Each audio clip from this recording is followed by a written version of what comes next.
The words hit me like a physical blow. You never deserved it. That's what my father's letter said. His final message to me before leaving everything, and I mean everything, to my ex-husband, Elijah. I'm Ariel, and at 35, I thought I'd seen every cruel trick life could throw at me. I was wrong. I'm sorry, but the will is quite clear. Turner, my father's lawyer, said from across his mahogany desk. His voice was gentle, but his eyes couldn't quite meet mine. The estate, the properties, the investment portfolio, it's all going to Elijah. He's my ex-husband, I said, my voice surprisingly steady. We've been divorced for 2 years.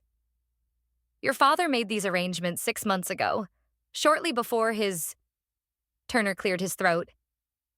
Before his condition worsened, I sat there in my charcoal gray suit, the one I'd worn to close a $1 million deal just yesterday, feeling like that small girl who could never quite earn her father's approval. The leather chair beneath me felt cold and uninviting, just like every childhood dinner where my academic achievements were met with stony silence. There must be some mistake, my mother Bridget said from the chair beside me. She'd aged 10 years in the past week, her usually perfectly styled hair showing strands of gray. Harold wouldn't... It's exactly what he would do. I cut her off, standing up. May I see the letter again? Turner handed me the envelope. My father's handwriting was shaky but determined, just like everything else about him. I scanned past the formal declarations until I reached the personal note. Ariel, you chose your career over family. You chose your ambitious dreams over the legacy I built. You never deserved it. Elijah understands the value of family tradition, of maintaining what generations before us created. He will honor our name better than you ever could. A knock at the door interrupted my reading. Mr. Lawson? His secretary called. Mr. Thornton is here. My stomach clenched. Of course he'd come.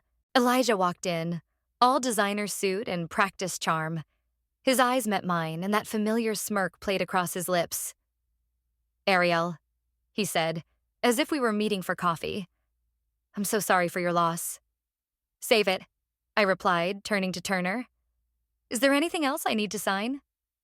Actually, Turner began, shuffling through some papers. There are a few documents regarding the tech company shares. The shares? Elijah interrupted, suddenly alert. Those were supposed to be included in the estate. I allowed myself a small smile. The shares were transferred to my nonprofit's endowment fund last year. Dad signed off on it himself. What? Elijah's charm cracked. That's impossible. Harold would never check the paperwork, I said, gathering my bag. Dad might not have believed in me, but he did believe in tax benefits. The transfer was completely legal. This isn't over, Elijah called as I headed for the door. I'll contest it. I paused, hand on the doorknob. Contest all you want, but first check your mail. You'll be receiving an invitation soon. An invitation? My mother's voice was confused. To what? The 10th anniversary gala for my nonprofit, I said. We're celebrating a decade of helping women succeed in tech. It would mean so much to have you there, Elijah. After all, you're family now, aren't you? The look of uncertainty that flashed across his face was worth more than any inheritance. Outside Turner's office, the California sun was blinding. My phone buzzed. Carson, my co-founder and best friend, calling for updates. How bad? He asked when I answered. Exactly as we expected, I replied, sliding into my Tesla. Dad left everything to Elijah. Everything except what matters most, I confirmed. Start the gala preparations. It's time to show them what I've really built. Are you sure about this? Carson's voice was concerned. We could just let it go. Focus on the future. I thought about my father's words again. You never deserved it. The same words he'd said when I announced I was starting my own company instead of joining his. The same sentiment behind every disappointed look when I chose coding camps over cotillions. No, I said firmly. Some things need to come to light. Send the invitations. As I drove home, I thought about the empire I'd built while my father wasn't looking. The thousands of women we'd helped break into tech, the millions in funding we'd secured, the future we were creating. Dad was right about one thing. I never deserved his money. I'd earned something far better on my own. And in 3 weeks at the gala, everyone would understand exactly what that meant.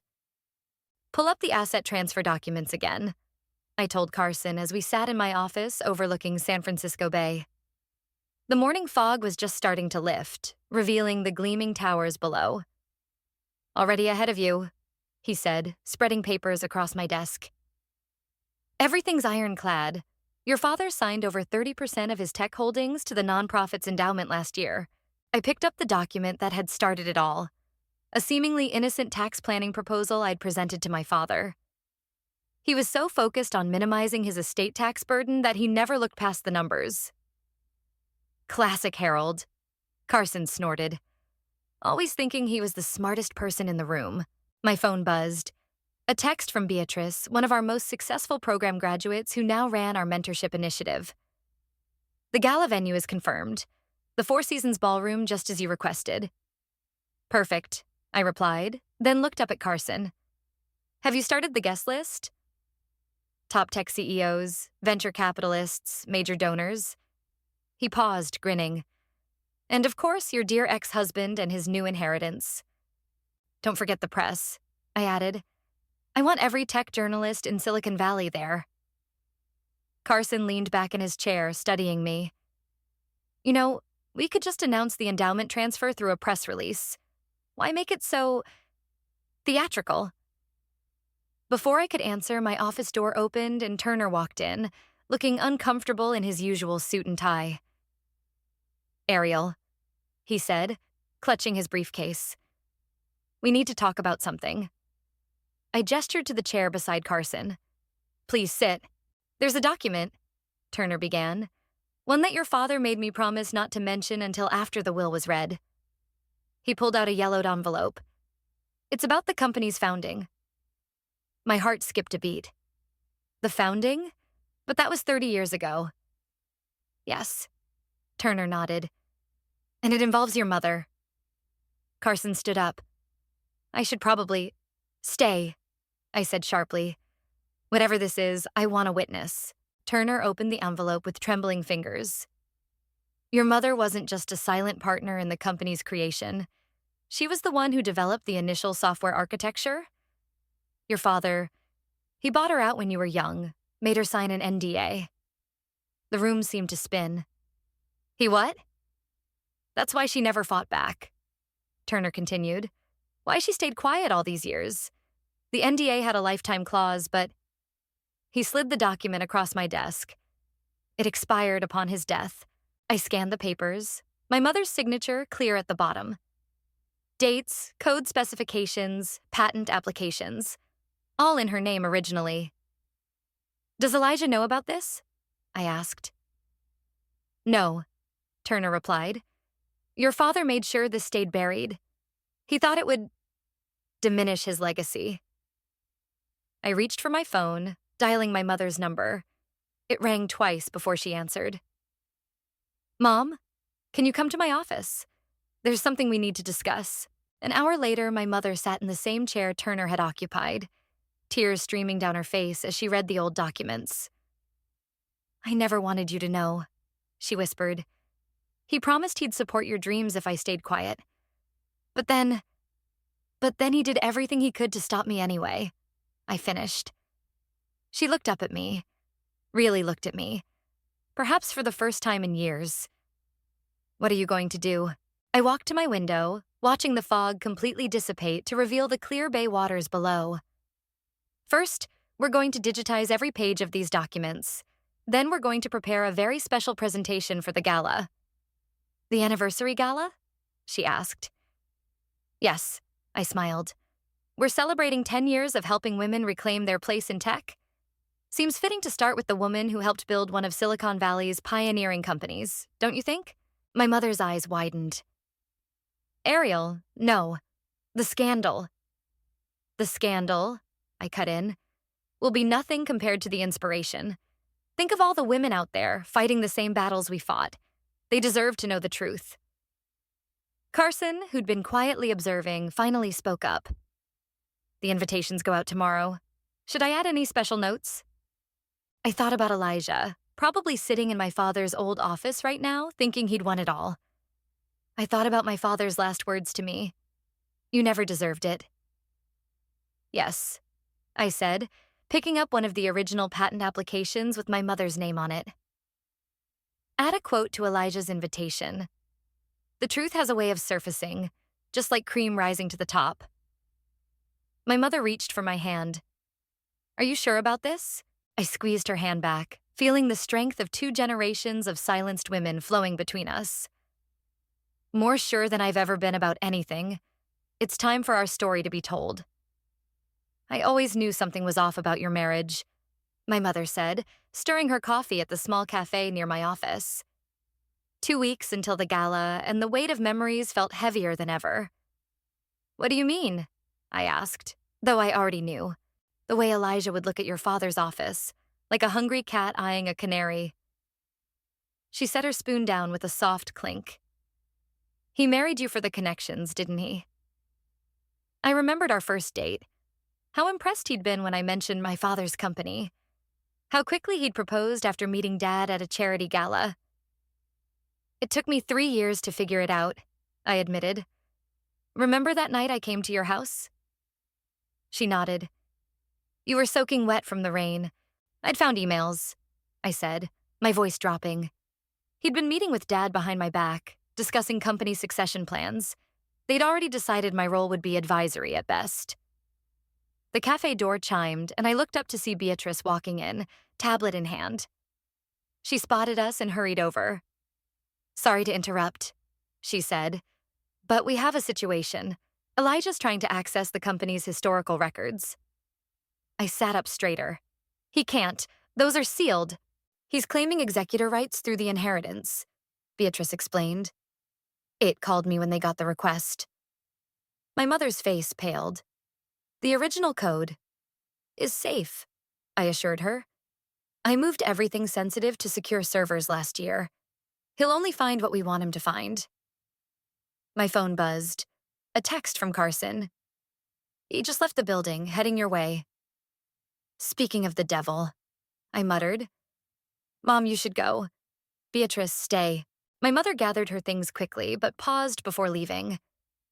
Ariel, there's something else you should know about your father. The cafe door chimed again. Elijah walked in, looking exactly like the corporate shark he was in his tailored suit and leather briefcase.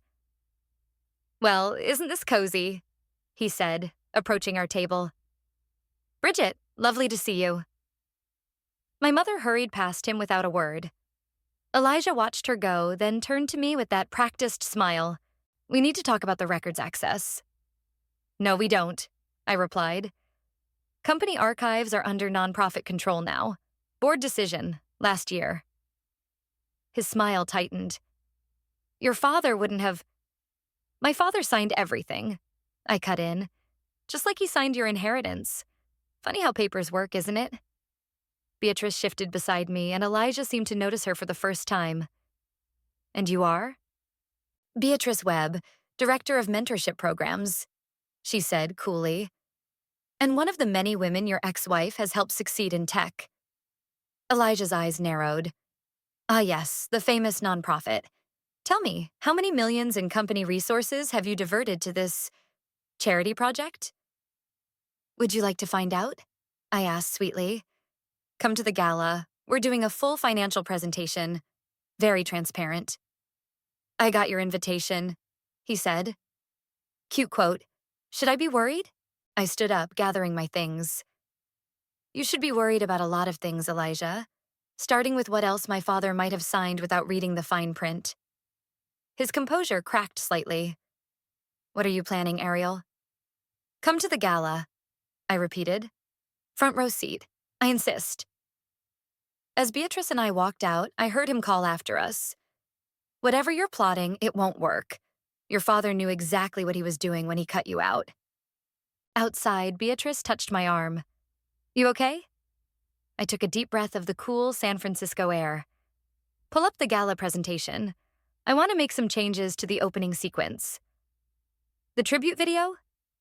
Yes, I said, thinking of my mother's face as she read those old documents. Let's start with a history of women in tech. The forgotten ones. The silenced ones.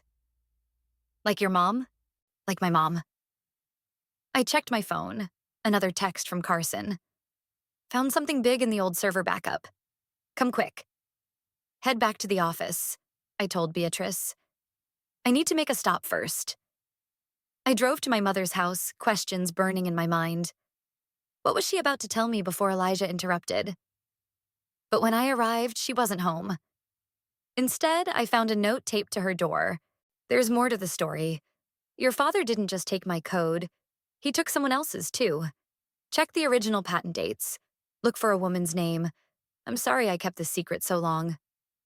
Mom. Standing there, holding that note, I realized this wasn't just about my inheritance anymore. This wasn't even about revenge. This was about every woman who'd ever been pushed aside, written out, or bought off. And in 2 weeks, at the gala, their stories would finally be heard. Play it again, I told Carson, watching the old video footage we'd discovered in the server backup. The grainy recording showed a company meeting from 1992, my father standing at a podium during the company's first major product launch. Watch the woman in the background, Carson said, pointing to a figure partially hidden behind a pillar. That's her, isn't it? The woman was taking notes, her face serious and focused. She looked exactly like the photo in the original patent documents my mother had mentioned. Sarah Martinez, I said, the real architect of the security protocol that made Dad's company famous. And another woman he wrote out of history, Carson added, pausing the video. Your mom found her? Living in Arizona now, I said, checking my phone. I've got a call scheduled with her in an hour. The gala preparations were in full swing around us. The Four Seasons ballroom buzzed with activity as workers hung banners and set up the stage. A massive screen dominated the back wall, ready for our presentation. Beatrice rushed over, clipboard in hand. The journalists are confirmed. We've got TechCrunch, Wired, Forbes. What about the Wall Street Journal? I asked. Front row, she smiled. Right next to Elijah's assigned seat. My phone buzzed. Turner calling. I stepped away to answer. Ariel, he said, sounding worried. Elijah's lawyers are asking questions about the patent history. Let them ask, I replied. How long before they find it? A day, maybe 2. The original filing is public record. Perfect timing, I said, watching the workers adjust the lighting. Just in time for the gala. After hanging up, I walked the ballroom, checking every detail. The table settings gleamed, each place card carefully positioned. I stopped at Elijah's seat, right beneath the main screen. Ms. Vasquez? A worker approached with a large covered frame. Where would you like your father's portrait? Center stage, I said, but don't uncover it until I give the signal. My phone buzzed again. Sarah Martinez was ready for our call. I found a quiet corner and dialed. Mrs. Martinez? Thank you for taking my call. Please call me Sarah, she said, her voice warm but tired. Your mother told me what you're planning. Are you sure you want to open this door? Did he threaten you? I asked. Like he threatened my mother? A long pause. He didn't have to. He just showed me the stack of legal papers and mentioned how expensive good lawyers are. I had 2 kids in college. And he bought your silence with a settlement. Which expired last month, she said, just like your mother's. I watched the workers adjust my father's portrait on stage. Would you be willing to record a video statement? For the gala? Already did, she replied. Your mother's friend helped me set it up yesterday. It's time the truth came out. After the call, I found Carson by the tech booth, reviewing the presentation sequence. Sarah's video just arrived, he said. It's powerful stuff. Want to see? Before I could answer, my phone buzzed with a text from Elijah. Just found some interesting old patents. We need to talk. Not yet, I texted back. Save it for the gala. His reply was immediate. Whatever you're planning, remember who holds the cards now. I showed Carson the message. He's getting nervous. Good, Carson said. But Ariel, are you ready for the fallout? This won't just expose your father's lies. It'll shake the entire tech industry. Look around, I said, gesturing to the ballroom. Every woman in this industry has a story like Sarah's, like my mother's. Maybe it's time for some shaking. Beatrice joined us, holding her tablet. Final guest list is locked in. Your mother confirmed she's coming.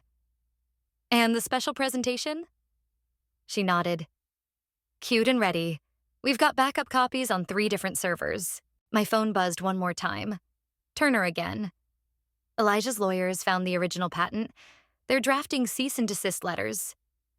I smiled, thinking of the documents safely stored in our secure servers, the videos ready to play, the journalists primed for a story that would rock Silicon Valley. Let them try, I told Carson and Beatrice. The truth doesn't need anyone's permission to come out. Looking up at my father's covered portrait, I thought about his last words to me. You never deserved it. He was right, in a way. I never deserved to be written out of history, just like my mother never deserved to be silenced, just like Sarah never deserved to have her work stolen. In 3 days at the gala, we'd all get exactly what we deserved. The truth, served cold and public, with a side of long overdue justice. You can't do this. Elijah burst into my office the day before the gala, waving a stack of papers. These patents, they'll destroy everything. I didn't look up from my laptop. Interesting how quickly you found them once you started looking. Your father built this company from nothing. My father stole this company from the women who actually built it. I cut in, finally meeting his eyes. And you knew, didn't you? That's why you're really here. He collapsed into the chair across from my desk, his usual polished demeanor cracking. I found the settlement papers in his safe, the ones with your mother's signature and Sarah's. And when did you find those? Before or after you married me? His silence was answer enough. That's why you pushed so hard for me to focus on being a wife instead of working, I continued. You and Dad were afraid I'd find out the truth if I got too involved in the company. We were protecting you. You were protecting yourselves. I stood up, anger finally breaking through. Do you know what it did to my mother? Watching another woman run the company she built? Having to smile at charity events while Dad took credit for her work? Elijah leaned forward. Look, we can fix this. The inheritance, we can split it. 50-50. I laughed, the sound harsh in the quiet office. You still don't get it.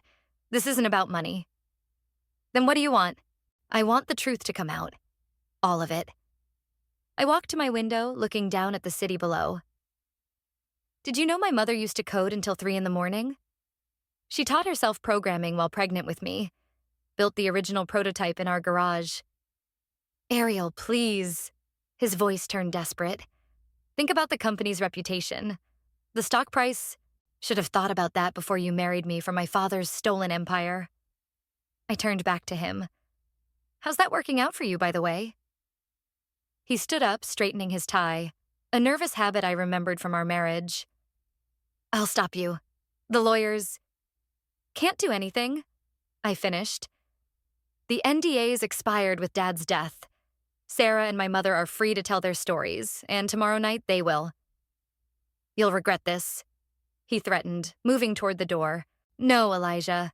The only thing I regret is not doing it sooner. After he left, Carson poked his head in. Everything okay? I heard shouting. He found the patents, I said, sinking back into my chair. And the settlements. Good timing, Carson grinned. Wait till he sees what else we found.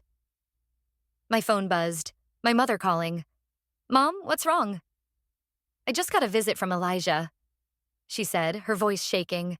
He offered me money to stay quiet. What did you say? I told him my silence wasn't for sale anymore. She paused. Ariel, there's something else. Something about your father's last days. A knock at my door interrupted us. Beatrice with the final gala schedule. Mom, can this wait until tomorrow? No, it's important. Your father, before he died, he tried to... Another knock, more urgent this time. Turner stood in my doorway, face pale. Mom, I have to go. We'll talk tomorrow, okay? Turner waited until I hung up before speaking. There's been a development. Your father's personal diary. I found entries about Sarah and your mother. And? And about you. He pulled out a worn leather notebook. He knew you were investigating the patents. That's why he changed his will. I took the diary with trembling hands. There, in my father's handwriting. Ariel's too close to the truth. She's been accessing old records, asking questions. I can't let her take control. She'll expose everything. Elijah will protect our legacy. He understands what's at stake. When did you find this? I asked Turner. This morning. It was in a sealed envelope meant to be delivered to Elijah after the will was executed. I flipped through the pages, decades of my father's secrets laid bare. Does Elijah know about this? Not yet. I thought, you should see it first. I reached for my phone, texting Carson. Emergency meeting, now. Within minutes, Carson and Beatrice were in my office, reading the diary entries. This changes everything, Beatrice said. He didn't just know about the stolen patents. He was actively covering them up until the end. No, I said, an idea forming. This changes nothing. In fact, it makes tomorrow even better. What are you thinking? Carson asked. I picked up my father's diary, a small smile playing on my lips. I think it's time we add one more item to tomorrow's presentation. After all, what better way to tell the truth than through my father's own words? The diary felt heavy in my hands, the weight of decades of lies, finally ready to be exposed. Tomorrow couldn't come soon enough. The pre-gala tech showcase was in full swing, with hundreds of women demonstrating their innovations across the conference center floor. I stood at the entrance, watching Beatrice guide a group of journalists through our latest projects. And this, she was saying, is our newest AI ethics initiative, developed entirely by women who came through our mentorship program. My phone buzzed. A message from Sarah. Just landed. Your mother picked me up. We're ready for tomorrow. Quite an empire you've built. A familiar voice said behind me. I turned to find Turner, looking uncomfortable in the bustling tech environment. The kind my father never understood, I replied. What brings you here? This. He handed me a sealed envelope. Your father's last letter to Elijah. It was supposed to be delivered tomorrow, but I thought you should see it first. Before I could open it, Carson rushed over. Ariel, you need to see this. Now. He led me to a quiet corner and pulled up a news article on his tablet. The headline made my blood run cold.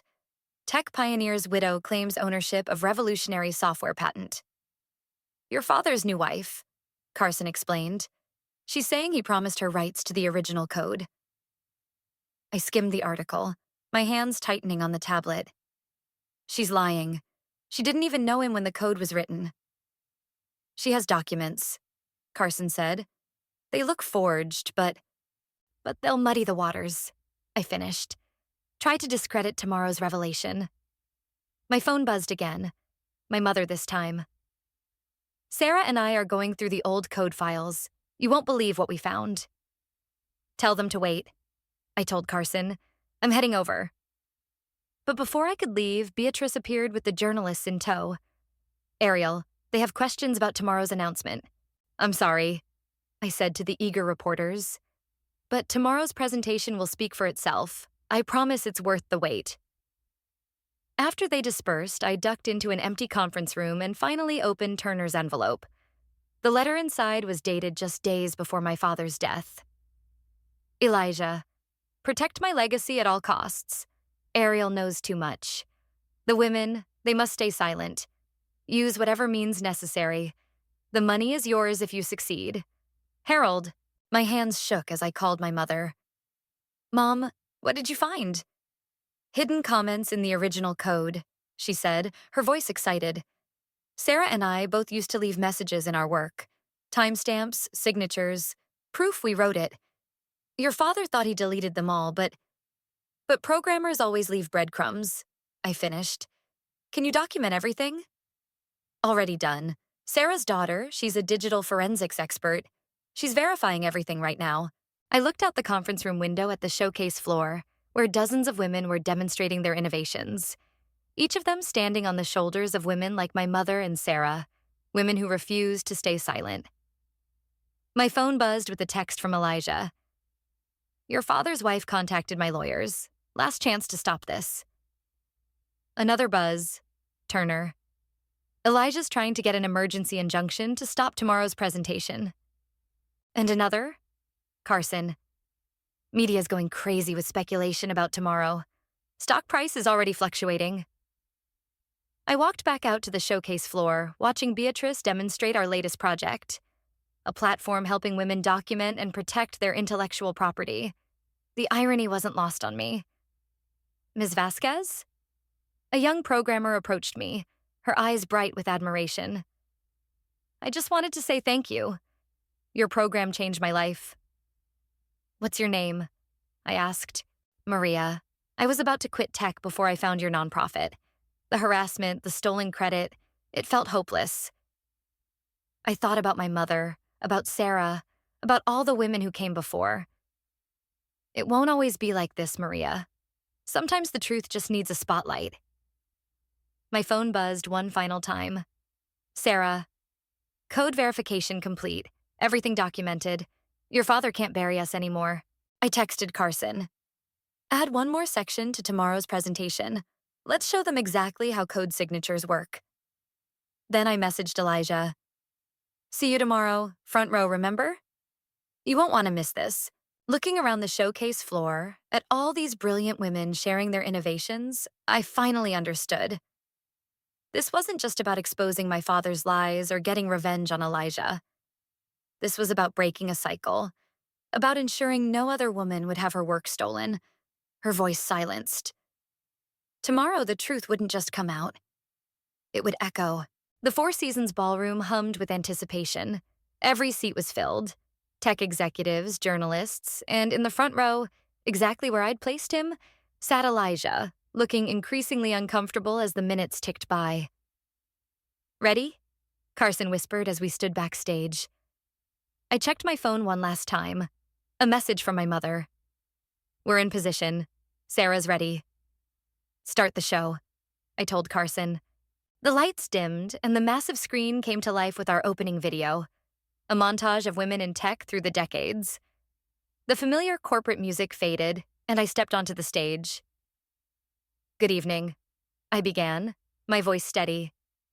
10 years ago, we started this nonprofit with a simple mission: to ensure no woman's contribution to technology would go unrecognized. My eyes found Elijah's in the crowd. He was gripping his armrest, knuckles white. Tonight, we're going to tell you a story. It begins in 1992 in a garage in Palo Alto. The screen behind me shifted to show old footage. My mother, younger and determined, typing at an ancient computer. That's Bridget Vasquez, writing the code that would become the foundation of one of tech's biggest companies. I paused, letting the whispers ripple through the crowd. A company my father claimed he built alone.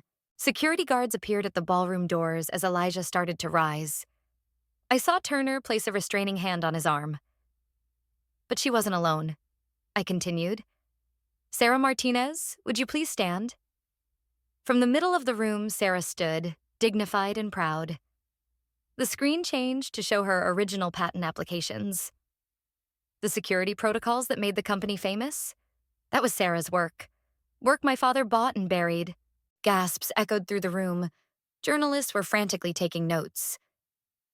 And here, I clicked to the next slide showing my father's diary entries, is the proof, in his own words. Elijah finally broke free from Turner and stood. This is slander. I have injunction papers. Which won't hold up, Turner interrupted, standing as well. Because everything she's saying is documented. In fact, he pulled out a folder. I have the original settlement papers right here. The screen shifted again, showing lines of code with embedded signatures and timestamps.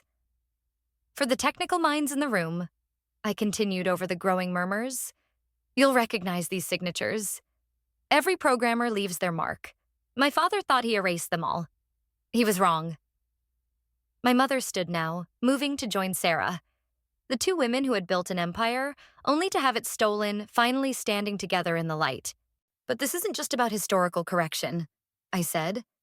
This is about the future. The screen changed one final time, showing the transfer documents my father had signed. Last year, my father transferred 30% of company shares to our nonprofit's endowment. He thought it was a tax strategy. It was actually justice. Elijah lunged forward. You tricked him. He never would have. He signed it, Turner called out. I witnessed it myself. It's completely legal. And those shares, I continued, my voice rising over the chaos, will fund scholarships for women in tech. Forever. The room erupted in applause. I saw Beatrice wiping tears from her eyes in the second row. One final thing, I said, turning to the covered portrait of my father. Dad, you told me I never deserved your legacy. You were right. I pulled the cord, revealing not my father's portrait, but a collage. Hundreds of women who'd graduated from our programs, with my mother and Sarah's photos prominently featured. I didn't deserve your legacy of lies. None of us did. We deserved better, and now we're building it ourselves. The standing ovation was deafening. Journalists were already rushing for the doors, racing to break the story. Elijah stood frozen, watching as his inherited empire crumbled in real time. My mother and Sarah made their way to the stage, both crying and laughing at once. As they reached me, my mother pressed something into my hand, a floppy disk from 1992. The original code, she whispered. I kept it all these years, waiting for the right moment. Sarah hugged me tight. Thank you for finishing what we started. I looked out at the crowd, at the women cheering, at the men shifting uncomfortably in their seats, at Elijah being cornered by reporters. No, I said, holding up the disc. Thank you for showing us the way. The headlines would come tomorrow. The legal battles would follow. But standing there with these pioneering women beside me, I knew we'd already won the most important victory. The truth was finally free, and no one could bury it again. The board votes unanimously to approve the resolution, Turner announced, closing his folder with a satisfying thump. Across the conference table, Elijah slumped in his chair, defeated. So that's it? He asked. Everything goes to the foundation? Not everything, I replied. Just what was stolen in the first place. The original patents returned to their rightful creators. I nodded toward my mother and Sarah, who sat proudly at the head of the table. The rest of the inheritance is still yours, if you can figure out what's actually left. The morning sun streamed through the windows of what used to be my father's office. The headlines had been running nonstop since the gala. Tech empire built on stolen code. Women pioneers reclaim their legacy. Daughter exposes father's tech industry fraud. Sign here, Turner said, sliding papers toward Elijah. It's this or a very public court battle. Your choice. Elijah's hand shook as he picked up the pen. Your father would have hated this. My father hated a lot of things, I said, mostly the truth. As Elijah signed, Beatrice knocked and entered with Carson. The first scholarship recipients are here. Send them in. I smiled. 20 young women filed into the office, their eyes wide with excitement. Among them was Maria, the programmer from the showcase. Welcome to your new internship program, my mother said, standing to greet them. I'll be your lead mentor, along with Sarah. And I'll be teaching you how to protect your intellectual property, Sarah added, giving me a knowing look. Elijah stood abruptly, heading for the door. He paused beside me. You planned this all along, didn't you? From the moment he changed his will? No, I replied. I planned it from the moment I found my mother's original code comments. The will just gave me a better stage. After he left, Carson helped Turner gather the papers. The stock price is actually up, he reported. Turns out transparency is good for business. My phone buzzed. A message from Turner's secretary. Your father's wife withdrew her patent claim. No comment to the press. Ariel? Maria approached tentatively. We wanted to show you something. The interns gathered around a laptop, pulling up a project they'd been working on. It's a blockchain system for code attribution, Maria explained, so no one can ever steal or hide contributions again. My mother leaned in, examining the code. This is brilliant. Sarah, look at this architecture. The next generation, Sarah smiled. Building on our foundation, but reaching higher. Beatrice cleared her throat. Sorry to interrupt, but the documentary crew is here. They want to interview all three of you, Bridget, Sarah, and Ariel. Tell them we'll do it here, I said. In this office. It's time to rewrite the story of this room. As the crew set up their equipment, I walked to my father's old desk, my desk now. The wooden surface still held the marks from decades of his presence, but they seemed less imposing somehow. You know, my mother said softly, joining me. He called me that last week. Your father. He wanted to confess, to make it right. What stopped him? Pride, fear, the same things that always stopped him. She touched the desk gently. But you did what he couldn't. The interns were setting up their workstations in the outer office, their excited chatter filtering through the doors. Sarah was already teaching them about digital watermarks, her passion for coding undimmed by years of silence. Ms. Vasquez? The documentary director approached. We're ready. Where would you like to begin? I looked at my mother, at Sarah, at the room full of young women ready to change the world. Let's begin with the truth, the whole truth.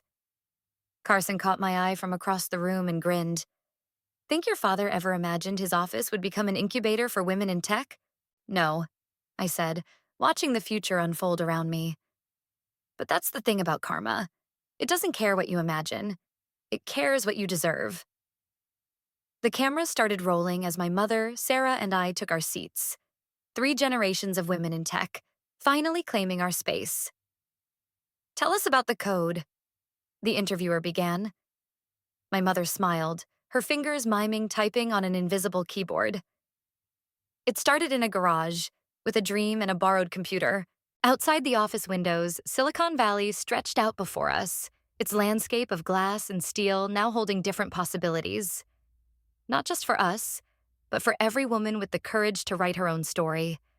And this time, no one would erase it.